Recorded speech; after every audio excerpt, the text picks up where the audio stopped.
Nancy, también a los organizadores por la invitación. Efectivamente, hemos suscrito un acuerdo estratégico con Pricewaterhouse con la finalidad de mejorar las prácticas de compliance a nivel local y poder ofrecer un mejor servicio a nuestros clientes. Y la importancia dentro de ese contexto de este tipo de actividades es difundir las cuestiones fundamentales que se van produciendo a nivel, digamos, de la práctica y del mercado local, ¿no?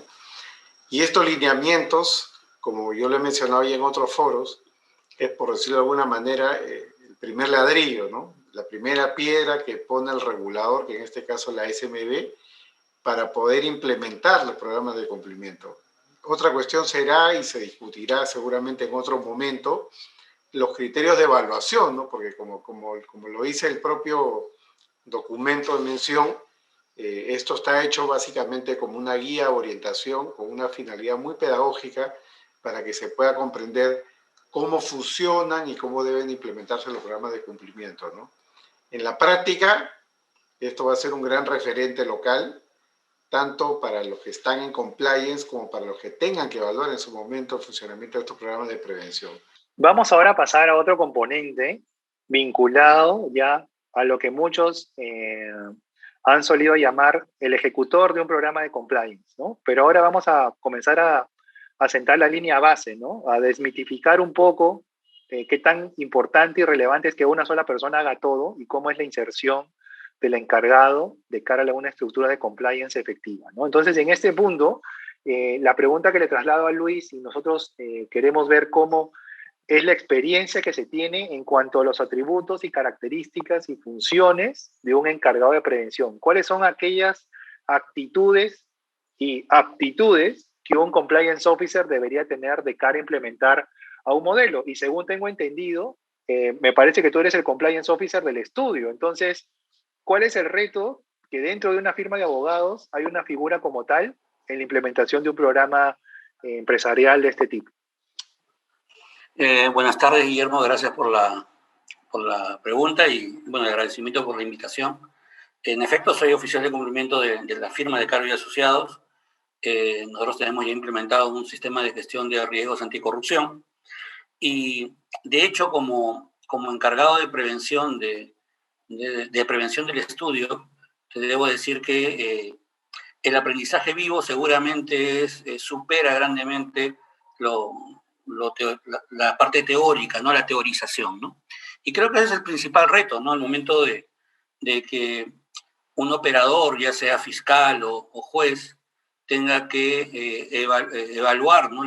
la eficacia de un modelo de prevención a partir de lo que en su momento informe la Superintendencia del Mercado de Valores, ¿no?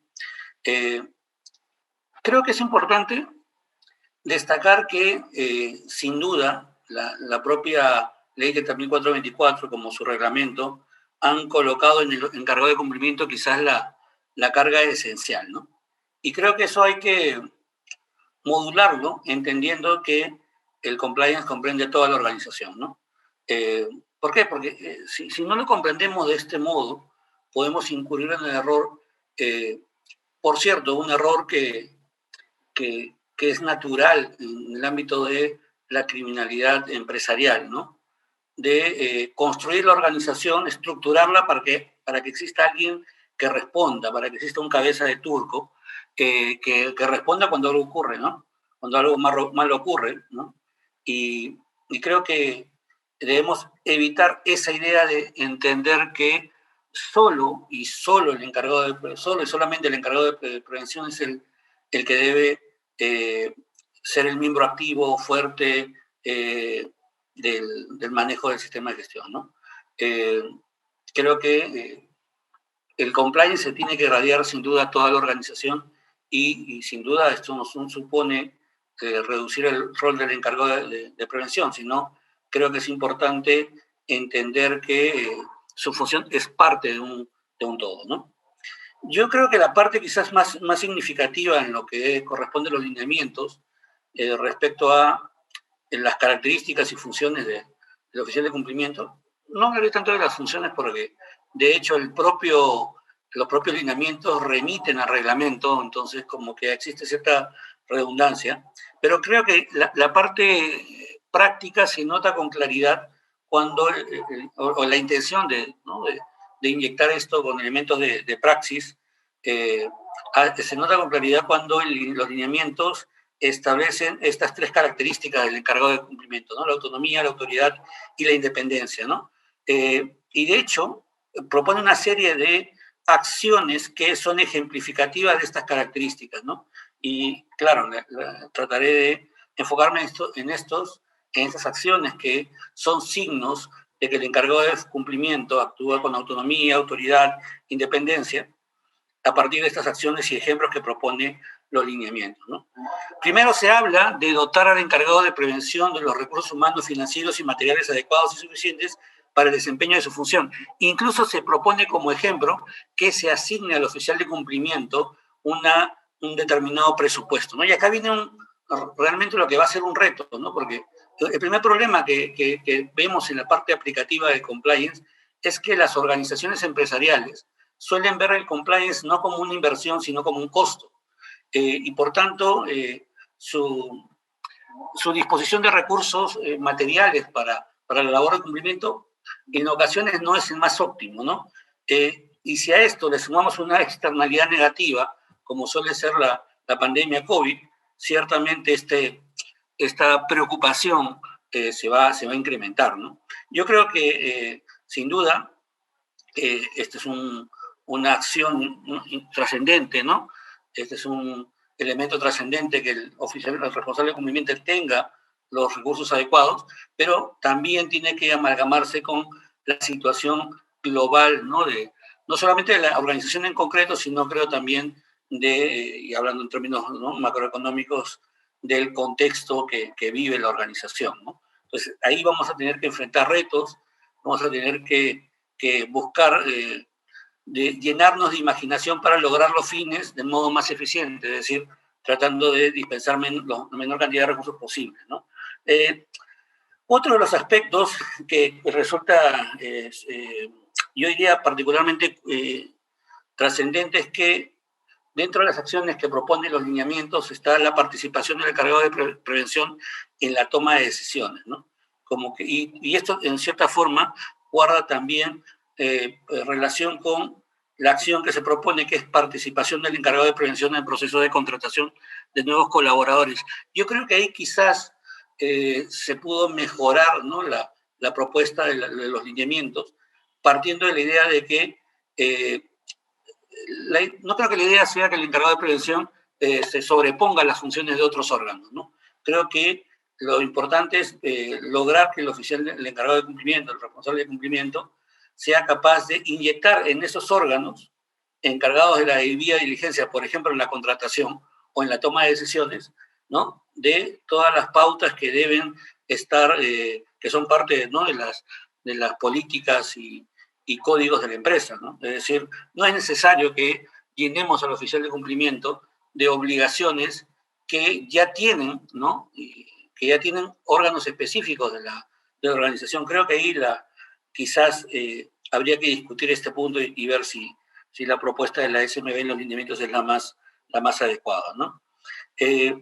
Bueno, otra que sin duda vamos a analizar más adelante es la labor del oficial o responsable de cumplimiento de fomentar la capacitación, ¿no? Y acá esta nueva realidad, ¿no?, de pospandémica o pandémica nos va a dar nuevas oportunidades, sobre todo en la capacitación en línea, ¿no?, que ciertamente nos permite agilizar la capacitación y hacerla, no sé si más dinámica, pero sí generar una reducción de los costos a través del uso de los medios virtuales, ¿no?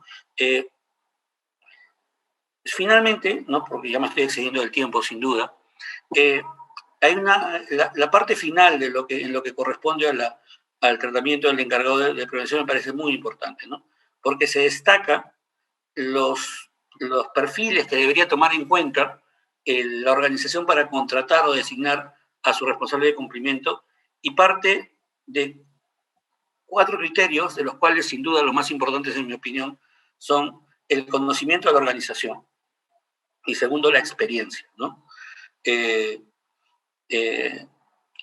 Los otros dos criterios, que son solvencia moral y honorabilidad y solvencia económica, ¿no? Nosotros, de hecho, como Cargo y Asociados, formulamos observaciones a estos requisitos porque creíamos que eran demasiado ambiguos, ¿no? De hecho, cuando se habla de solvencia moral y honorabilidad, es un concepto que ciertamente ya está bastante poco utilizado en el ámbito de la ley, ¿no? Porque precisamente lo que busca la ley es llegar a ciertos niveles de concreción y términos como moralidad o honorabilidad ciertamente son problemáticos, ¿no? Pero de hecho hay que también darle contexto, ¿no?, a lo que dicen los lineamientos, en el sentido de que pone algunos ejemplos de, en su entender, cuándo no se cumpliría con esta exigencia, ¿no? La existencia de una condena por delito doloso, el no ejercer cargo en otra entidad pública o privada de modo simultáneo, ejercer cargos en relaciones políticas cuando hayan conflictos de intereses y no estar comprendido en la lista OFAC, ¿no?, o similares. Bueno, eran mis apreciaciones preliminares hacia vuelo de pájaro, ¿no? Ya el tiempo ciertamente me gana para hablar de los ejemplos prácticos que proponen los lineamientos sobre cómo se tiene por acreditar la implementación y cómo se tiene por acreditar el funcionamiento del modelo de prevención respecto al encargado de prevención, pero bueno, eso lo podemos conversar en el curso de este taller. Gracias. Ok, perfecto, Luis, muchas gracias. Y pasando ya al tema de responsabilidad, ¿no? Porque el compliance officer es una de las profesiones más buscadas en LinkedIn, ¿no? Entonces todo el mundo levanta la mano y todo el mundo se anota a las vacantes que pueden haber en ese rubro. Pero, ¿existe algún tipo de responsabilidad penal, doctor Caro, que pueda ser atribuida al encargado de prevención de la ley 3424, ¿no? Porque no hablemos de la normativa de prevención de lavado de activos y financiación de terrorismo, que tiene su propia tipicidad, ¿no? Pero en el caso de la responsabilidad para el encargado de prevención de la ley 3424, ¿le atañe alguna responsabilidad por el incumplimiento de sus funciones? Y en todo caso, ¿qué pasaría si hay una falla en el modelo? ¿Qué tipo de responsabilidad le podría acarrear a esta persona? Gracias, Guillermo. Mira, sobre este tema hay la verdad que bastantes posturas sobre el particular, ¿no? Como tú bien has dicho, en los casos de compliance obligatorio hay todo un régimen propio enfocado básicamente en el ámbito penal. Hay un delito de omisión de reporte de operaciones sospechosas que está previsto en el decreto legislativo 1106 y que hasta cierto punto podríamos decir que es el terror de los oficiales de cumplimiento, ¿no? Yo cada vez que he tenido reuniones, especialmente con los colegas de ASBAN, de la Asociación de Bancos, por estos temas, siempre para ellos es la espada de Damocles. Me van a denunciar o me van a procesar por el delito de omisión de reporte. Y eso, ¿a qué ha dado lugar? Eso ha dado lugar, a mi juicio, a una práctica no tan buena, no plausible, de emitir reportes por emitir. Entonces, un poco la lógica en las capacitaciones de estos foros de prevención es, ante la duda, reporta, ¿no? Porque con eso te vas a curar en salud frente a un supuesto caso penal por omisión de reporte de operaciones sospechosas. Ahora, pero el detalle es de que esto es más grave todavía porque la ley penal contempla incluso un supuesto de infracción culposa, es decir, comete delito el oficial que no reporta, actuando por dolo o incluso por culpa. Esto, desde mi punto de vista, es un terror infundado, porque a nivel de lo que es la jurisprudencia, son escasos los casos en los cuales los fiscales han iniciado una causa contra oficiales de cumplimiento. Lo que se ha pasado, y es el pan de cada día, es que los fiscales citan a los oficiales de cumplimiento pese a que su identidad es reservada en el marco de lo que es prevención de lavado de activos. ¿Por qué menciono todo esto? Menciono todo esto porque esto tiene un reflejo en el marco de la ley 3424. Para la ley 3424 no existe una categoría, digamos, directamente aplicable vinculado al delito de omisión de reporte de operaciones sospechosas, porque estamos hablando de compliance voluntario. Y ahí entramos a un terreno, como decía hace un momento, con varias aristas, ¿no? Porque si el oficial de cumplimiento incumple su labor, podría tener diversas formas de responsabilidad, desde la responsabilidad propiamente laboral, disciplinaria, a nivel de la entidad, como cualquier empleado, si incumple su labor o su trabajo, por dolo, por culpa, puede responder incluso con el puesto, más aún si tiene a su cargo una posición de confianza. Pero también podríamos encontrarnos con un oficial de cumplimiento que puede superar la barrera de lo disciplinario y entrar al terreno de la responsabilidad civil o incluso la responsabilidad penal. Y el factor central para ver el enfoque o para tomar el enfoque, o aplicar un enfoque, es saber si desde el punto de vista jurídico el oficial de cumplimiento tiene una posición de garante. Y sobre este tema hay tres posiciones, como he mencionado en otro encuentro parecido. La primera posición tiene que ver con quienes consideran que el oficial de cumplimiento es como una suerte de gerente, ¿no? Una suerte de gerente, una suerte de facilitador, una suerte de administrador para la implementación y debido cuidado en la aplicación de determinados protocolos. Y eso tiene mucho sentido, hay veces práctico, porque el oficial de cumplimiento, sobre todo en organizaciones medianas o grandes, no puede estar en todos los detalles, ni se puede pretender de que él responda por todo. Dicho de otra manera, él en ese contexto tiene una labor gerencial, ¿no? Una labor de gerenciamiento respecto de lo que es la implementación de los protocolos de prevención de delitos en el marco de la Ley 3424. Esa es la primera posición o la primera postura. La segunda postura es aquellos que creen que el oficial de cumplimiento tiene un deber de implementar esos protocolos, tiene una posición gerencial, pero esta posición gerencial abarca lo que es la prevención de riesgos penales. Es decir, no es solamente un gestor del riesgo en general, sino es en concreto un gestor de riesgos penales. Debe de evitar, digamos, la comisión de la realización de riesgos penales al interior de la empresa. Y la tercera posición, que es mucho más estricta, es la que considera que el oficial de cumplimiento responde incluso a los resultados. Es decir, es responsable no solo de gerenciar y de prevenir riesgos, sino es además responsable de evitar que esos riesgos den lugar a la comisión de delitos. ¿Eso qué significa?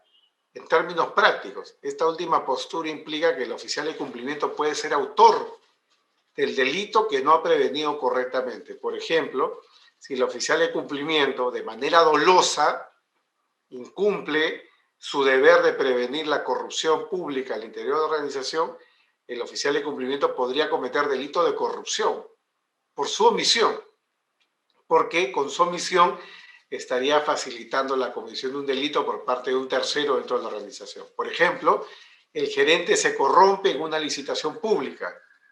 El oficial de cumplimiento no lo advirtió correctamente de forma dolosa, se hizo la vista gorda, aplicó lo que algunos denominamos la willful blindness o ignorancia deliberada, y en ese caso, según esa posición, el oficial de cumplimiento responde como si fuera autor del delito, pero por omisión, por haber impedido no haber ejecutado debidamente su deber de prevenir delitos en la organización.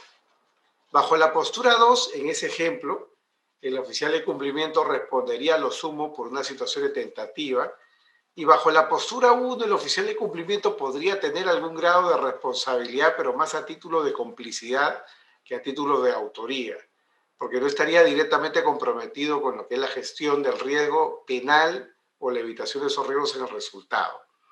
Esto ha dado lugar a mucha discusión, sobre todo en el ámbito europeo, sobre la llamada posición de garante del oficial de cumplimiento. Acá en Perú es algo poco discutido todavía, poco discutido, poco desarrollado, pero yo creo que los casos se van a empezar a presentar a propósito de la implementación de la ley 3424. Termino con esto, ¿no? Termino con esto. A mí me parece fundamental que los que ocupan una posición de oficial de cumplimiento tengan claro dos cosas, ¿no? A nivel de lo que es la contratación, a nivel de lo que es la descripción del puesto. Contrato de trabajo, job description. ¿A qué se están comprometiendo, ¿no? ¿Cuál es su rol? ¿Cuál es su posición, ¿no? ¿Quieren acotar el riesgo? ¿Lo quieren acotar? Lo pueden hacer de forma contractual. La letra pequeña cuenta, porque vamos a ver a qué se está comprometiendo. Gestionar riesgos, riesgos de naturaleza corporativo, riesgos penales. Si el programa de Criminal Compliance evidentemente debe de incorporar algún componente penal, cuáles son sus límites a su responsabilidad. Y por otro lado, yo creo que es fundamental que en estos tiempos de compliance y tiempos de expansión de la función de cumplimiento, los oficiales de cumplimiento estén agremiados y estén asociados. Ojo, no estamos hablando de sindicalismo de compliance, ¿no? Simplemente me estoy refiriendo al tema de que hay derechos en común que defender. En España, por ejemplo, las principales organizaciones de compliance cumplen, la World Compliance Association, etcétera, o ASCOM, todas ellas están trabajando en una serie de normas de soft law con la finalidad de concretar estatutos de protección del oficial de cumplimiento. Acá en Perú, la primera experiencia que se está generando y todavía no se ha lanzado es la de ASBAN, ¿no? Justamente con Luis Reina el año pasado participamos con ASBAN en un proyecto de elaboración de estatuto de protección del oficial de cumplimiento financiero, pero es algo que en algún momento debería de traducirse en una norma incluso de rango legal. Gracias. Y viéndolo por el rol del directorio, ¿no? ¿Hasta dónde llega la responsabilidad de los directores por la gestión de las denuncias, por la investigación de las mismas y por la eventual comunicación al Ministerio Público? Doctor Caro, en la experiencia que usted tiene, ¿es usual que el directorio sea un estamento vinculado a esta gestión de las denuncias? ¿Y qué tipo de responsabilidad le puede acotar por la no administración de las mismas, ¿no? A ver, sobre este tema hay que tener en cuenta varios aspectos, ¿no? Lo primero es que recién está en proceso, digamos, de aprobación y publicación la ISO 37002 relativa a la gestión de canales de denuncia. Entonces, una de las novedades que se vienen y se van a poner en práctica para poder entender cómo estos canales de gestión de denuncias se conectan con los sistemas preexistentes. Me refiero a lo siguiente. La ley 3424, el reglamento del artículo 17.1 que ha sido mencionado en esta reunión, el Decreto Supremo 002-2019, y los propios lineamientos de la SMB están enfocados básicamente sobre un sistema de gestión interna, un sistema que se mira hacia adentro, o que podríamos decirlo de alguna manera, tiene una forma de gestión intrasistemática, no tiene una salida hacia afuera.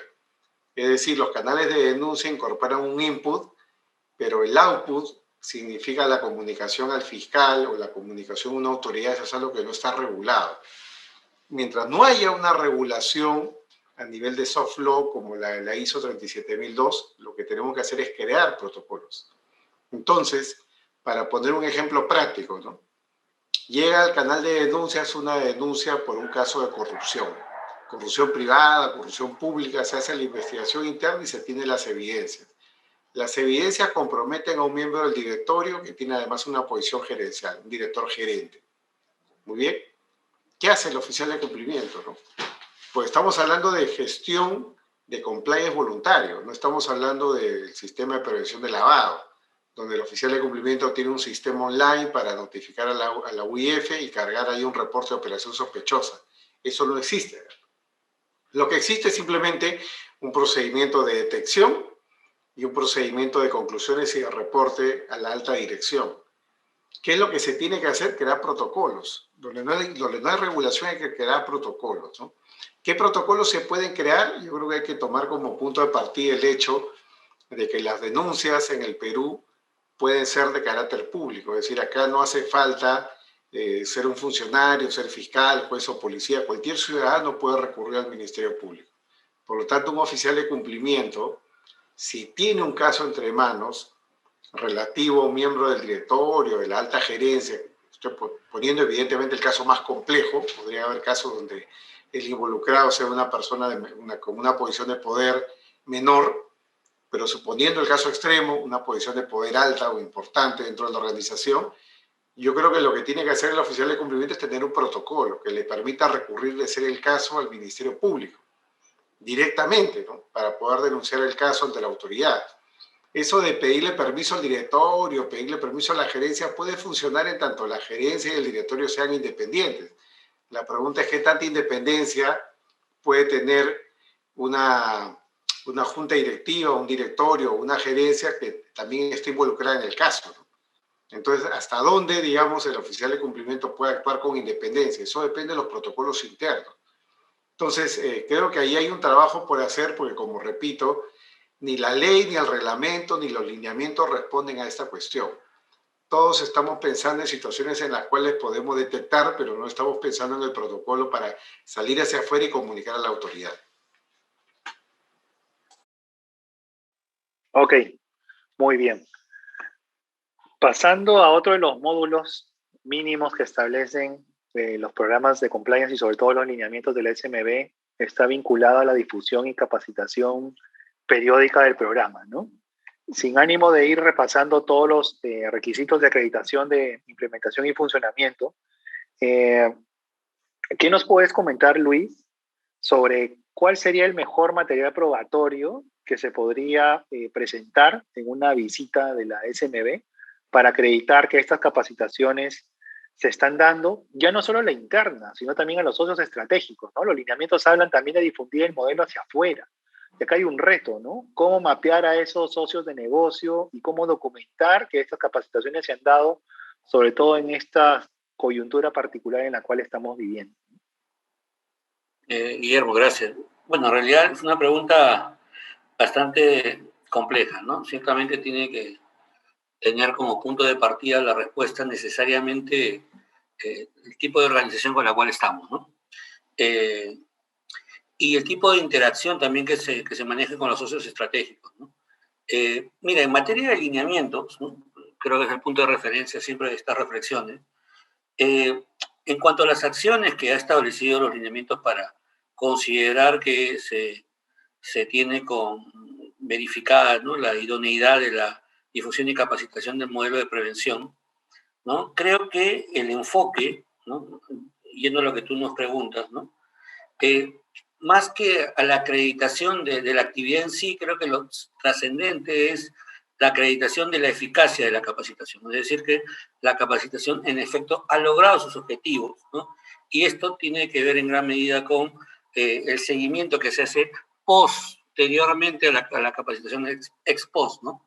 Es decir, las evaluaciones, el tratar de orientar, por cierto, también las capacitaciones a los aspectos trascendentes de la relación comercial que tenga la organización con sus socios estratégicos, ¿no?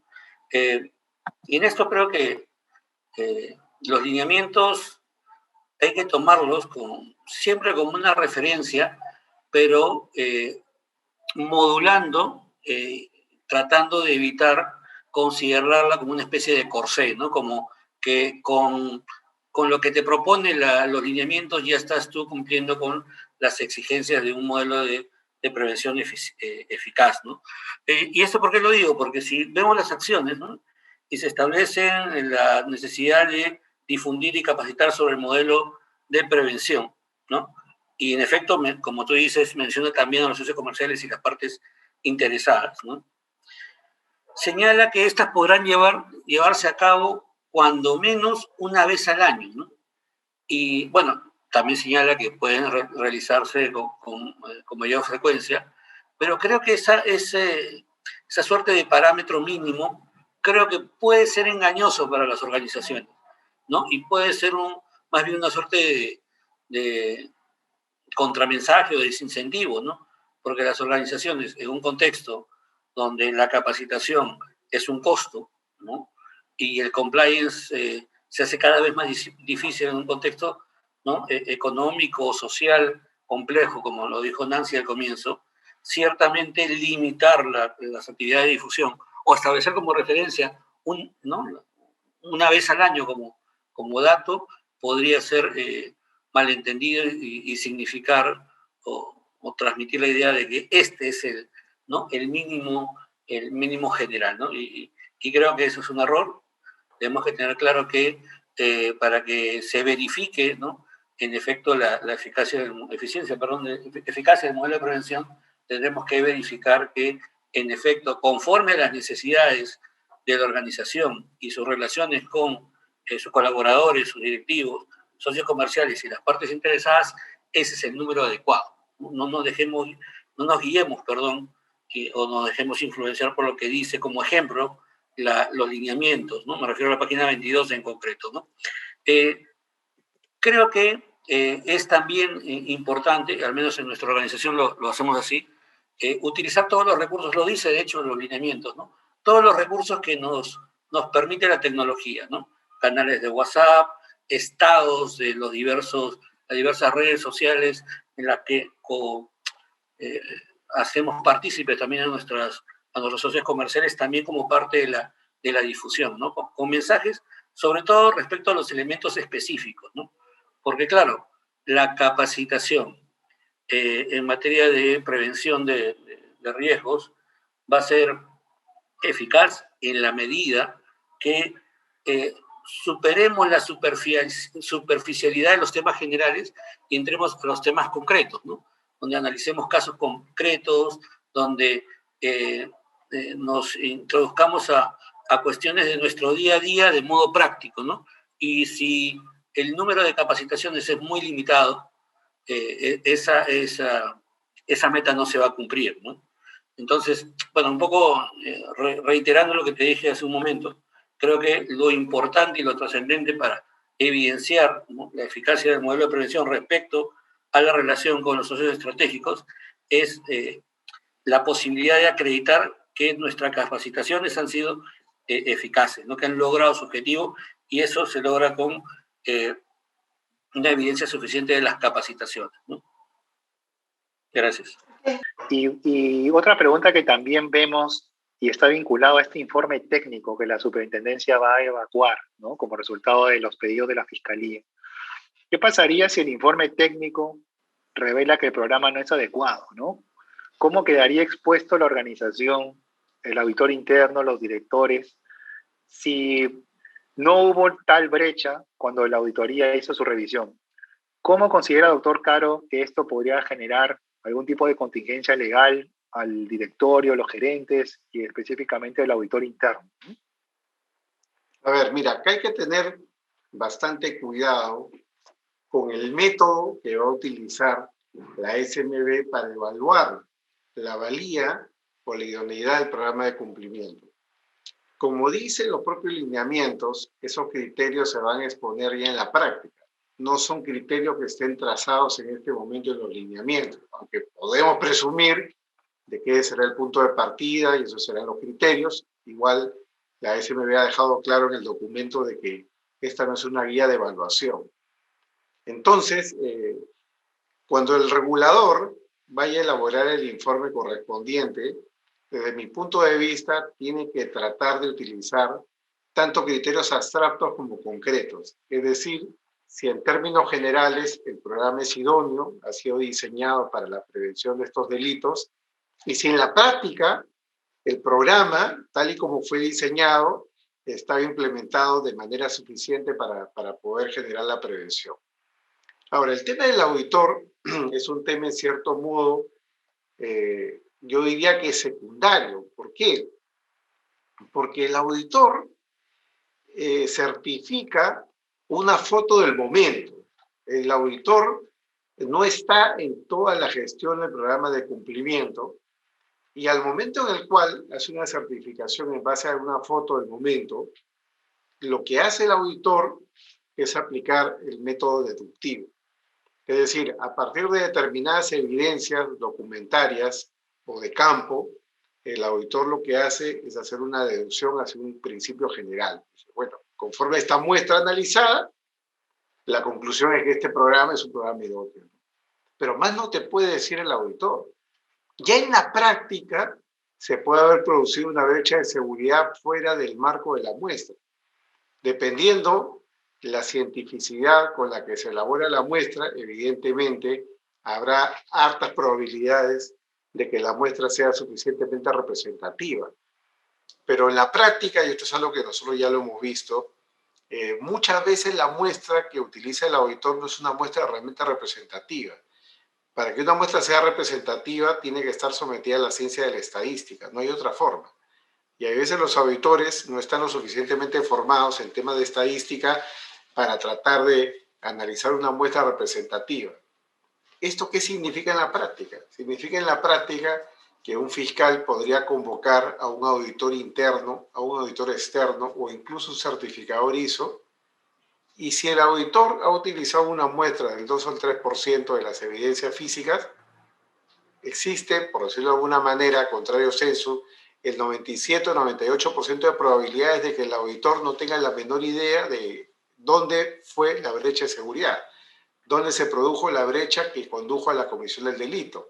Con lo cual el fiscal le puede decir, por ejemplo, mire señor, dentro de los expedientes o documentos que usted revisó los documentos relativos a tal proveedor, el fiscal ya sabe que el 98% de probabilidades es de que no lo sea, porque la muestra es del 2% en mi ejemplo. Bueno, el auditor dirá, no, justamente eso es lo que no revisé, no estaba dentro de la muestra. Ya, señor, muchas gracias, hasta luego, ¿no? Hasta luego, adiós. Y evidentemente el testeo para el fiscal acabó porque en la parte práctica el auditor no puede certificar de que en el caso concreto la brecha de seguridad fue auditada por él. Claro, entonces lo que quiero decir con esto y para ir concluyendo es que el método de la auditoría es falible, es un método falible, nos muestra una foto del momento, planteada, como he mencionado también, a partir de métodos deductivos, pero, digamos, no es una garantía de que la brecha existe o no existe, es una brecha de que en apariencia el modelo está bien construido, ¿no? Entonces, de ese punto de vista, en la medida que el auditor ha hecho su trabajo y ha actuado técnicamente con una buena muestra, aplicando los procedimientos de auditoría correspondientes, yo creo que está al margen o exento de responsabilidad, ¿no? Solamente tendría alguna responsabilidad en tanto haya actuado de forma negligente o de forma dolosa. Pero lo cierto es que el directorio, al tomar nota de esta situación, que el directorio debería de hacer todo lo necesario para que esta brecha de seguridad sean inmediatamente cerradas. Y ahí entramos a todo lo que es la discusión en torno al compliance posterior, ¿no? Que ya sería materia ya de otra discusión. Ok, muy bien, excelente. Con eso concluimos la ronda de experiencias que hemos tenido por ambas partes en lo que se refiere a la implementación y los retos que supone llevarnos los lineamientos, no como un checklist, sino como una oportunidad orientada a generar valor a las organizaciones según lo que se determina por su propia naturaleza. Bien.